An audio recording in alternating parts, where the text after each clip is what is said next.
A rocket firing is an awesome demonstration of tremendous power. I think we should find out how it works. One of the best authorities on this subject is the rocket historian, Willie Lay. Here Mr. Lay explains the operation of a rocket motor to some of the artists working on the picture. This is an actual propulsion unit from a V2. And this strange-looking device is both the heart and muscle of a rocket, its motor. Now, all earthbound engines have to burn oxygen from the surrounding atmosphere. But the high-altitude rocket motor has to work in outer space where there is no oxygen. To overcome this, we carry a tank of liquid oxygen here. When burned with a fuel, in this case alcohol, it produces an intensely hot, torch-like flame that would quickly melt the motor. However, we cool the motor by first circulating the alcohol fuel around it, until this fuel finally reaches the point where it is sprayed, along with the oxygen, into the combustion chamber. When this steady flow of alcohol and oxygen is ignited, it produces a continuous explosion which blasts the rocket away in the opposite direction.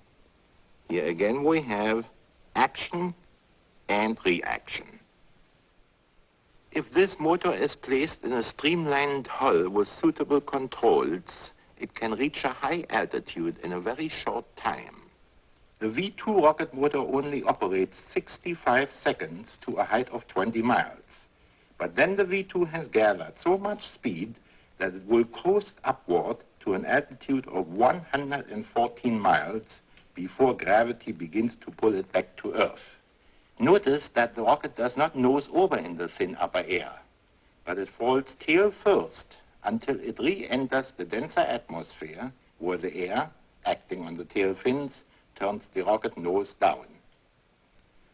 Early in 1949, space history was made when the payload in the nose of a V2 was a small rocket called the Whack Corporal. When the large V2 reached its maximum speed, the smaller rocket was ignited. This additional boost in speed enabled the Whack Corporal to set a new high-altitude record of 250 miles. This day marked the first time that a man-made object reached outer space. This was accomplished by using a double rocket, then secretly known as Project Bomber. However, we refer to it as a two-step or two-stage rocket. Is it possible to build a three-stage rocket? Yes, as a matter of fact, that's the next logical step. Here's a rocket I have designed that has 3 stages. It would stand about 70 feet high, or a little taller than the old V2. Here you can see the 3 sections, each one having its own rocket motor. If somebody will please make a sketch for me, perhaps I can explain how it will work. Good. Here we show our rocket in its launching position. The first great blast starts to lift it. And after gaining initial speed, the first section is cast off at 20 miles up. At 45 miles, the second stage is released.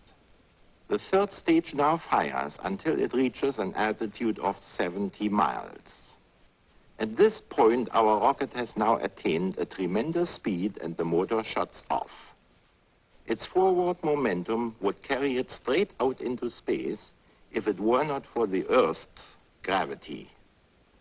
This downward pull of gravity bends the upward course of the rocket into a curved path.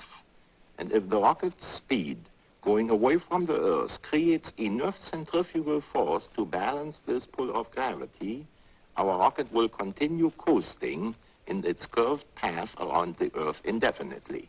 Mr. Lay, is there another way we can illustrate this? Yes, let's explain it this way.